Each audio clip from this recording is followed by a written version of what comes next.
Assalamualaikum warahmatullahi wabarakatuh. Hai anak-anakku kelas 6, gimana kabarnya kalian hari ini?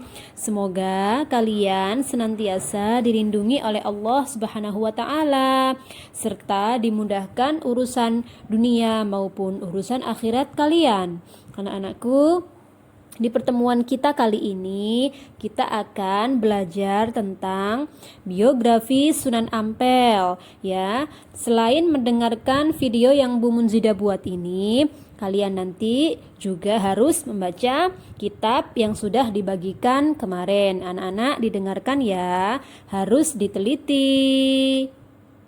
Sunan Ampel, inilah biografinya. Sunan Ampel, nama kecil, bernama Sayyid Muhammad Ali Rahmatullah, dilahirkan pada tahun 1401 Masehi di Champa.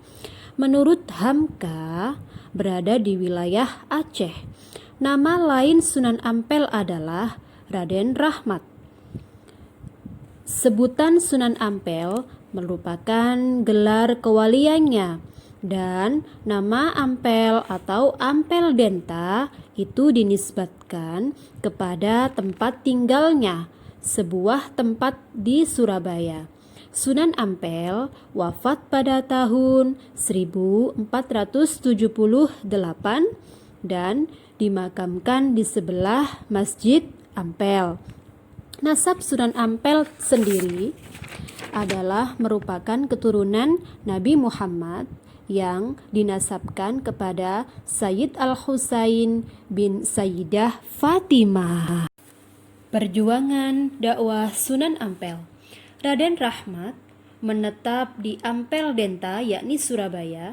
Menurut penuturan Babat Gersik, Raden Rahmat berhasil menjadikan daerah Ampel Denta yang semula berair dan berlumpur menjadi daerah yang makmur. Kemudian daerah Ampel dijadikan pusat dakwah Islam, sehingga Raden Rahmat dikasih gelar ya, maksudnya Sunan Ampel. Dalam usahanya menyebarkan agama Islam kepada rakyat di sekitarnya, kemudian mendirikan sebuah langgar atau musola kecil untuk melaksanakan sholat jamaah. Karena pengikutnya semakin lama semakin banyak, langgar tersebut kemudian diperbesar sehingga menjadi sebuah masjid. Masjid tersebut kemudian tidak hanya berfungsi sebagai tempat sholat 5 waktu, melainkan juga sebagai tempat bagi Raden Rahmat untuk menyampaikan ajaran-ajaran Islam. Ketinggian ilmu dan kebijaksanaannya dalam menyelesaikan masalah kemasyarakatan membuatnya diangkat sebagai mufti atau pemuka agama Islam setanah Jawa. Peran Sunan Ampel sangat penting dalam perkembangan agama Islam pada masa itu ya anak-anak ya. Cara dan metode dakwah Sunan Ampel pada waktu itu adalah mendirikan pusat dakwah, yakni Raden Rahmat mendirikan masjid yang dibangun untuk melaksanakan sholat berjamaah dan menggunakan masjid sebagai pengembangan ajaran-ajaran Islam kepada murid dan pengikut-pengikutnya, yang mana sekarang dikenal sebagai Masjid Sunan Ampel. Nah, selanjutnya mendirikan pesantren di Ampel Denta yang sekarang dikenal dengan nama Pesantren Ampel Denta atau Surabaya. Kemudian Sunan Ampel juga melakukan kaderisasi mubalik, yakni apa? Sunan Ampel mendidik mereka-mereka untuk menyiarkan agama Islam yang berdakwah hingga seluruh Nusantara.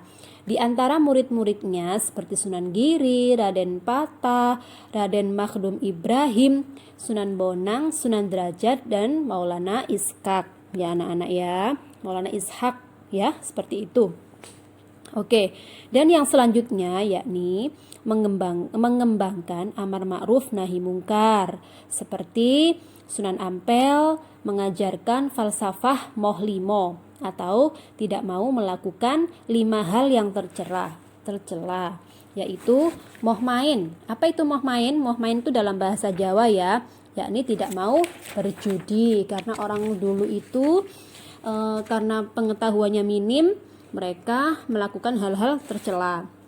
Yang kedua yaitu moh ngombe, yakni atau tidak mau minum arak atau mabuk-mabukan. Ngombe itu maksudnya bukan ngombe minum air ya anak-anak ya, tapi ngombe arak atau khomer.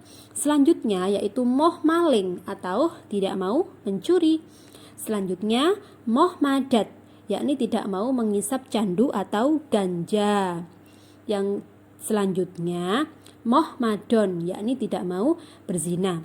Itulah tadi cara dan metode dakwah Sunan Ampel. Jadi anak-anak kita praktekkan ya ke kehidupan kita saat ini. Jadi kalau bisa kita jangan melakukan hal-hal yang tercela. Misalnya kalian sudah beranjak dewasa, tolong ya tidak pacaran atau tidak berbuat yang tidak diinginkan ya anak-anak ya. Kalian harus menjaga kehormatan kalian. Ya kalau WhatsApp, kalau berhubungan sama lain jenis, kalian harus berhati-hati karena kalian sudah besar seperti itu. Nah, kalau kalian pernah ke Sunan Ampel, ini adalah sumur-sumur yang terletak di sebelah makam Sunan Ampel ya anak-anak ya. Nah, ini juga termasuk pesaren atau makamnya Sunan Ampel yang terletak di Surabaya sana ya. Karena kalian kalau pernah ke Sunan Ampel, ini ya dalamnya ya makamnya Sunan Ampel.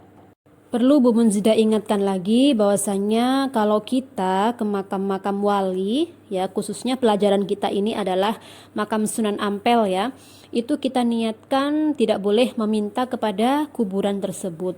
Akan tetapi kita tetap berdoa sama Allah Subhanahu wa taala dengan lantaran kita berada di waliullah, yaitu meminta karomah tempat yang dimuliakan oleh Allah, waliullah ya, seperti itu ya anak-anak ya.